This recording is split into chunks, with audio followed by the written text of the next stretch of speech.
이 시간 우리에게 주시는 하나님의 말씀은 구약성경 여호수아 18장 2절과 3절의 말씀입니다.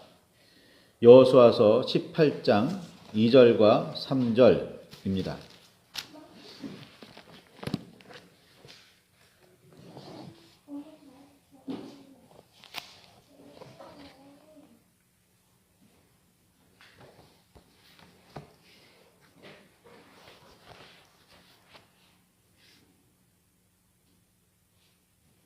여호수아서 18장 2절과 3절입니다.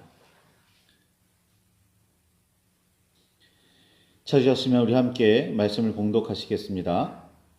그러나 이스라엘 자손 중에 그 기업의 분배를 받지 못한 자가 아직도 7지파라. 여호수아가 이스라엘 자손에게 이르되 너희가 너희 조상의 하나님 여호와께서 너희에게 주신 땅을 점령하러 가기를 어느 때까지 지체하겠느냐? 아멘. 주님 우리의 마음을 여시어 말씀을 깨닫게 하옵소서. 아멘. 주님의 사랑과 그 크신 은혜가 저와 여러분 안에 가득하기를 소망합니다. 이집트를 탈출해 요단강 동쪽 지역에 이르기까지 이스라엘 백성을 이끈 사람은 모세입니다. 모세가 하나님께서 말씀하신 대로 모압 평지에 있는 느보산의 비스가 봉우리에 올라가 죽음을 맞은 이후에는 여호수아가 백성을 이끌었습니다. 그러나 모세와 여호수아는 눈에 보이는 지도자였을 뿐입니다. 모세가 이집트에 10번의 이적을 베풀지 않았고 만나와 메추라기를 내리거나 홍해를 말리거나 바위에서 샘물을 터뜨리지도 않았습니다. 모세는 단지 대행했을 뿐, 명령대로 행했을 뿐입니다. 여호수아가 요단강을 멈추게 하거나 여리고의 견고한 성벽을 무너뜨리지 않았습니다. 여호수아는 단지 백성 앞에 서 있었을 뿐입니다. 이 모든 놀라운 일들을 이루신 분은 바로 여호와 하나님이십니다. 문제는 모세와 여호수아는 눈에 잘 보이지만 하나님은 눈으로 볼 수 없다는 사실, 거기에 있습니다. 그래서 우리는 모세와 여호수아를 너무나 당연하게 우러릅니다. 눈에 보이지는 않는 하나님은 알아채지 못하거나 깨달으려고 하지도 않는 경향이 있습니다. 그러나 우리가 분명하게 깨닫고 새겨야 하는 사실은 참된 인도자, 참된 이스라엘의, 우리의 하나님,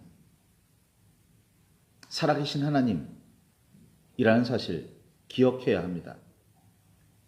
성경을 읽거나 삶을 살면서 하나님의 역사를 발견하고 인정하며 찬양하는 사람이 바로 그리스도인입니다. 아무리 믿음이 있다고 해도 삶에서 일어나는 일들을 통해서 하나님을 발견하지 못한다면 그리스도인일까를 의심해 보아야 합니다. 스스로에게 질문을 던져 보아야 해요. 성경을 읽으면서 삶을 살면서 심지어는 그냥 일반적인 책을 읽으면서도 시쳇말로 유행가를 부르면서도 하나님의 사랑을 경험하지 못한다면 그리스도인이라 할 수 없을 겁니다. 하나님의 섭리와 역사가 없었다면 모세나 여호수아는 그 이름을 세상에 알릴 수조차 없었습니다. 하나님의 영이 함께하지 아니하시면 그들은 그저 평범한 사람, 나아가 그저 육신일 뿐입니다. 그냥 언제쯤 살았다가 태어나서 언제쯤 죽은, 잘 알려지지도 않은 그런 사람 말입니다. 성경을 읽으면서 우리는 하나님의 역사와 섭리를 반드시 보아야 합니다. 교회에 다니고 성경을 읽으며 기도를 하고 성령을 받았다면서도 모세나 여호수아 같은 사람이 보인다면 여전히 육신의 눈을 가진 매우 평범한 사람일 뿐입니다. 하나님의 영에 속한 사람은 영의 일을, 즉 하나님의 역사와 섭리를 바라볼 줄 알기 때문에 뛰어난 목회자나 교회, 나아가 성도를 뛰어난 목회자나 커다란 교회라는 육신에 속한 부분에 현혹되지 않습니다. 무엇을 기준으로 목회자와 교회, 나아가 성도를 판단하느냐에 따라 우리가 어디에 속한 사람인지를 잘 알 수 있습니다. 그 교회 몇 명 모인데, 그 교회에 일주일에 헌금이 얼마나 모인데, 그 목사님이 어떤 일을 벌이고 있대. 이것이 보인다면 우리의 믿음, 신앙 다시 생각해 보아야 합니다. 부족한 부분은 있을 수 있으나 하나님을 섬기며 그리스도를 따르는 사람이라면 성령의 역사를 깨닫는데 불편함이 없어야 합니다. 물론 육신을 가지고 땅을 사는 분명한 사람이지만 그 한계는 분명히 있지만 그리스도인은 동시에 하나님의 나라를 바라며 살아가는 사람이기도 합니다. 그러니 영적인 눈이 열려 있어야죠. 육신적인 것만, 세속적인 것만 보인다면 그는 영적인 사람이 아닙니다. 그걸 기준으로 교회를 판단하고 목회자를 판단하고 성도를 판단한다면 하나님의 사람 아닙니다. 뒷북을 치는 한이 있더라도 영적인 부분에 대한 깨달음이 반드시 있어야 합니다. 그래야 하나님의 사람, 나아가 그리스도의 제자, 즉 성도라 할 수 있습니다.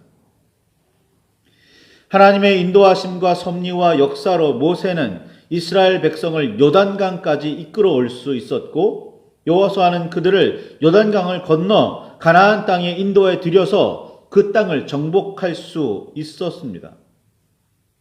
그렇게 여호수아 11장 23절에는 여호와께서 모세에게 말씀하신 대로 그 온 땅을 점령하여 이스라엘 지파의 구분에 따라 기업으로 주매 그 땅에 전쟁이 그쳤더라 라는 결론을 내립니다. 그런데 하나님께서는 여호수아에게 여호수아 13장 1절에 너는 나이가 많아 늙었고 얻을 땅은 매우 많이 남아있도다 라고 말씀하십니다. 생각보다 오래 걸린 정복 전쟁에 백성이 지쳤을까요? 그들은 얼른 땅을 분배받고 전쟁을 끝내고 싶어 합니다. 그러나 하나님께서는 아직 끝나지 않았다라고 말씀하십니다.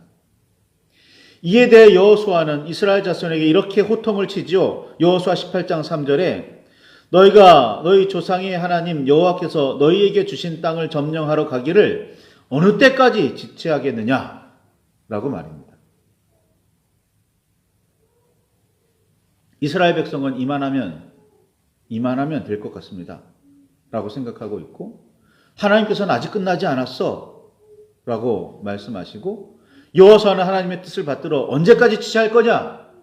라고 호통치는 이야기가 등장합니다. 장절로 따지면 11장부터 18장까지 쭉 진행되는 이야기이기 때문에 선뜻 눈에 들어오지 않을 수도 있지만 전체적인 이야기의 구조는 그렇습니다. 이스라엘 백성의 섣부른 결론과 하나님의 깨우침, 나아가 여호수아의 호통 사이에는 이스라엘 백성이 그동안 차지할 수 있었던 지역과 성읍을 나열하거나 땅을 분배받는 지파와 받은 땅의 경계를 이룬 지역의 이름들이 등장합니다. 그게 여호수아 13장 혹은에서 17장까지의 이야기입니다. 그렇게 의기양양하게 여호수아 1절에 보면 이스라엘 자손의 온 회중이 실로에 모여서 거기에 회막을 세웠으며 그 땅은 그들 앞에서 돌아와 정복되었더라 라고 또다시 표현합니다. 그런데 이어지는 말씀은 우리를 당황스럽게 하기에 충분합니다. 18장 2절에 뭐라고 기록되어 있죠? 그러나 이스라엘 자손 중에 그 기업의 분배를 받지 못한 자가 아직도 7지파라 라고 성경은 기록합니다. 이쯤에서 전쟁을 그쳐도 되는 걸까요? 정말 그래도 되는 걸까요? 아직 땅을 분배받지 못한 지파도 7지파나 있고, 정황상 여호수아와 그의 군대는 가나안 길갈을 중심으로 가나안 남쪽 부분만 차지했지 북쪽 지역은 아직 선도되지 못한 상태였습니다. 요단강을 건너 가나안 땅에 발을 들여놓기 전에 르우벤 지파와 갓 지파 그리고 므낫세 지파의 절반은 이미 땅을 분배받았습니다. 아직 가나안 땅에 발을 들여놓지도 않았는데 이 세 지파는 땅을 나누어 달라고 모세에게 가서 요청했습니다. 모세는 그들이 받은 땅에서 정착하느라 가나안 정복 전쟁에 빠지지 못하게 하느라 여러 말로 단속해야 했습니다. 모세의 단도리를 들은 그들은 가족이 거주하기 위한 성읍을 마련한 후에는 요단강을 건너 가나안 정복하는 도중에 늘 앞장서서 싸우겠다고 모세 앞에서 하나님 앞에서 다짐합니다. 아직 정복해야 하는 땅이 많이 남았다며 여호수아를 깨우치시고 여호수아도 하나님의 말씀으로 백성에게 호통을 치기 직전에 이스라엘 백성이 요단강을 건너 정복한 가나안 땅을 분배받습니다. 그런데 분배받은 지파는 여호수아 14장에서 17장까지 쭉 나열되는 지역인데 분배받은 지파는 유다와 에브라임 그리고 므낫세 지파의 절반이 전부입니다. 므낫세 지파의 절반은 이미 요단강을 건너기 전에 분배받았고 요단강을 건넌 이후에 또다시 땅을 분배받아요. 그렇죠? 그 상황이 기록되어 있는 겁니다. 나이 많아 늙을 때까지 여호수아가 이스라엘을 이끌고 정복한 지역은 겨우 그 정도였습니다. 2지파하고 절반이 나누어 받을 만큼의 땅이었던 겁니다. 아직 기업을 분배받지 못한 지파가 7이나 남아 있었습니다. 그런데 그마저도 먼저 땅을 차지한 에브라임 지파와 므낫세 지파는 여호수아를 찾아와 받은 땅이 너무 적다고 불평하며 더 주기를 요구했습니다. 여호수아 17장 14절 이하에 있는 이야기를 보면 잘 알 수가 있습니다. 요단 동쪽에서 절반, 요단 서쪽에서 절반을 분배받은 므낫세가 받은 땅을 당시의 상황을 재구성한 지도를 살펴보면 다른 지파들에 비해 월등히 매우 많은 땅을 차지했으면서도 부족하니 더 달라고 불만을 터뜨립니다. 므낫세 지파와 에브라임 지파는 모두 요셉의 두 아들이 조상입니다. 창세기 48장 5절에서 6절에 보면 그들은 요셉의 아들로 태어나기는 했지만 할아버지 야곱, 즉 이스라엘이 양자로 들여서 이스라엘의 양자가 됩니다. 그래서 요셉의 다른 형들과 같은 권리를 차지하게 돼요. 그래서인지 성경은 이들을 요셉의 자손이라고 기록하고 있습니다. 그러나 요셉의 자손이지만 그 권리는 이스라엘의 자손과 같았습니다. 그래서 나중에 하나의 지파로 성장하는 겁니다. 이 두 지파는 다른 지파들보다 늦게 시작했지만 복을 받아 매우 번성했습니다. 요셉 자손은 더 많은 땅을 여호수아에게 요구하면서 그 이유를 여호수아 17장 14절에 이렇게 밝힙니다. 여호와께서 지금까지 내게 복을 주심으로 내가 큰 민족이 되었거늘 당신이 나의 기업을 위하여 한 제비 한 분깃만으로 내게 주심은 어찌함이니까? 라고 말합니다. 하나님께서도 나에게 복을 주셔서 번성하게 하셨는데 여호수아 당신이 뭐라고 내가 받을 땅을 한 제비 한 분깃으로 한정하느냐고 야단치는 듯합니다. 받은 땅이 절대적으로 부족해서 자리 잡지 못한 백성이 있었기 때문이 아니라 하나님께서 자신들에게 주신 명성에 걸맞지 않다고 불평하고 있습니다. 다른 7지파는 밭 한 떼기 또 받지 못한 상황에서 하는 말이라는 점을 기억하시기 바랍니다. 불평하는 요셉 자손에게 여호수아는 주변 산지를 스스로 개척하라고 권합니다. 그러자 그 땅 좁기도 하고 철병거를 가진 민족이 살고 있다며 그런 땅을 차지하는 일은 별 의미가 없다고, 그런 땅으로 들어가는 건 너무 힘들다고 그렇게 대답합니다. 여호수아는 하나님께서 베푸시는 복을 받아 번성했고 따라서 군사도 많으니 충분히 정복할 수 있을 것이라며 직접 개척하라고 재차 권합니다. 하나님께서 복을 허락하셔서 번성했고 여전히 함께 하시니 충분히 가능하다고 여호수아는 깨우칩니다. 그렇게 요셉 자손의 불만은 수그러드는 듯 했지만 아직 땅을 분배받지 못한 7지파가 문제였습니다. 그때까지 차지한 땅을 모두 나누어 주고 나니 7지파는 나누어 받을 땅이 하나도 없었기 때문입니다. 여호수아는 백성에게 이렇게 말합니다. 18장 3절에 너희가 너희 조상의 하나님 여호와께서 너희에게 주신 땅을 점령하러 가기를 어느 때까지 지체하겠느냐? 라고 말입니다. 요셉 자손에게 말했듯이 나머지 지파들도 스스로 개척하라고 말입니다. 여호수아는 이스라엘 백성에게 하나님께서 거저 주시는 복을 받으려고만 하지 말고 하나님과 함께 삶을 개척하라고 그렇게 말합니다. 여호수아는 각 지파에 3사람씩 선정하게 하고는 그들이 두루 다니며 가나안 땅을 그려오게 합니다. 아직 미처 정복해내지 못한 땅들을 정탐해 지도로 그려오게 하고서는 7개로 나누어 7조각으로 나누는 거죠. 나누어서 실로의 여호와 앞에서 제비를 뽑아 나누어 줍니다. 이것이 여호수아의 방식입니다.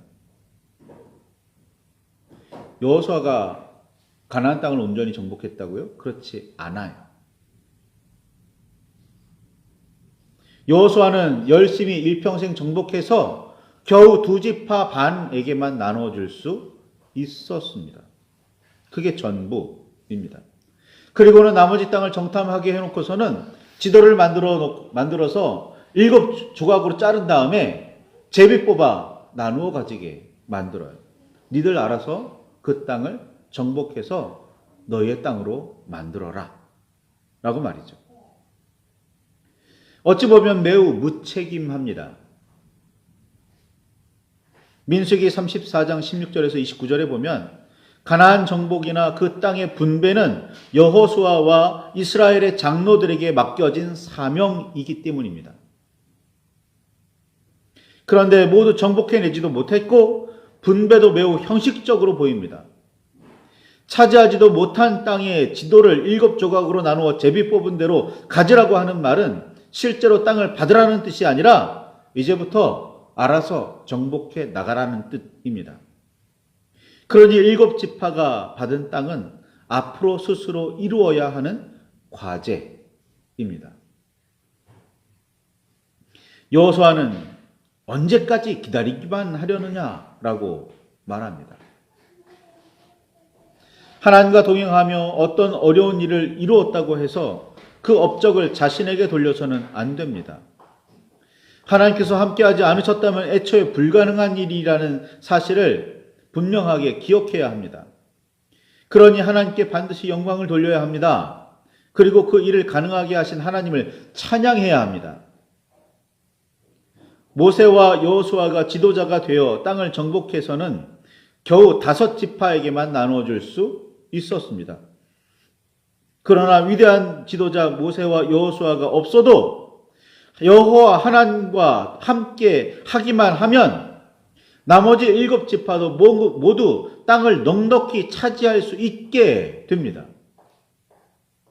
문제는 세속적인 복으로 일컬어지는 젖과 꿀이 흐르는 땅을 차지했느냐 못했느냐가 아니라 여호와 하나님과 동행하고 있는지입니다. 하나님의 뜻을 온전히 깨닫고 바르게 받들고 있는지입니다. 하나님께서 주신 명령을 충실히 이루었는지입니다. 가나안을 정복하는 과정에서 이스라엘은 하나님의 뜻을 온전히 이루어내지 못합니다. 그들은 가나안의 선주민들과 의도적이든 아니든 언약을 맺었고 모두 쫓아내거나 진멸하지도 않았습니다. 더 분명하게는 하지 못하기도 했고 하지 않기도 했습니다. 여호수아 15장 63절과 16장 10절, 17장 12절을 보면 그 결과 가나안 사람들은 결심하고 그 땅에 거주하게 됩니다. 이스라엘 백성들이 지금은 좀 강성해서 우리를 괴롭히고 몰아내려고 하지만 못해. 우리 어디 간다고? 우리 여기가 고향이고 여기에 살 거야. 라고 말이죠. 나중에 이스라엘이 힘이 좀 생기면 산 위나 그 국경 근방으로 도망하거나 잠시 이스라엘 섬겼다가 이스라엘의 힘이 약해지면 다시 그들을 괴롭히는 일이 반복됩니다.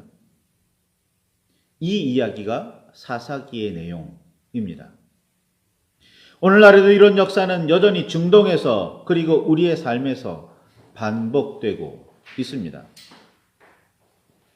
하나님의 역사를 하염없이 기다리거나 인도와 섭리를 기대하며 앞으로 나아가거나 주신 복을 누리고 있거나 중요한 사실은 지금 이 순간에도 살아계신 하나님과 함께하며 온전히 의지하고 따르는지입니다. 하나님의 뜻을 바르게 받들어 성실히 행하고 있는지입니다. 뭘 많이 받았다 받지 못했다가 아니라 내가 오늘 하나님과 함께하고 있는가? 내가 오늘 하나님의 뜻을 온전히 행하고 있는가? 입니다. 여호수아는 평생 최선을 다했지만 주신 과업을 모두 이루지 못했습니다. 마치 나머지 이스라엘 7지파에게 떠넘기는 듯 합니다. 그러나 나머지 7지파가 정말 하나님과 동행했다면, 정말 하나님과 함께 했다면, 정말 하나님의 뜻을 온전히 받들었다면 그들은 그 땅을 온전히 정복했을 겁니다. 그러나 사사기를 보아도 열왕기를 보아도 그 이후의 역사를 보아도 그런 일은 일어나지 않았습니다. 왜요? 하나님의 뜻을 온전히 이루는 것보다 차지할 땅이 더 중요했고 더 가지려고 욕심을 부렸기 때문입니다. 오늘 말씀을 붙들고 깊이 묵상하시기 바랍니다. 하나님을 의지하고 계십니까? 하나님과 함께하고 계십니까? 이 사실을 중요하게 여기십니까? 아니면 세속적인 복을 받았음을 중요하게 여기십니까?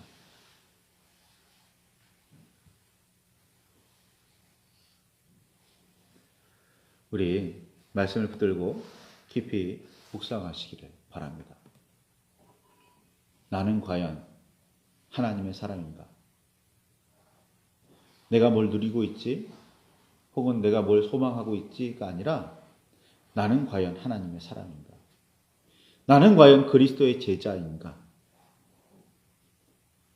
차지할 것, 얻을 것이 아니라, 누릴 것이 아니라 나는 과연 이 순간, 지금 하나님의 사람으로 살고 있는가? 말이죠.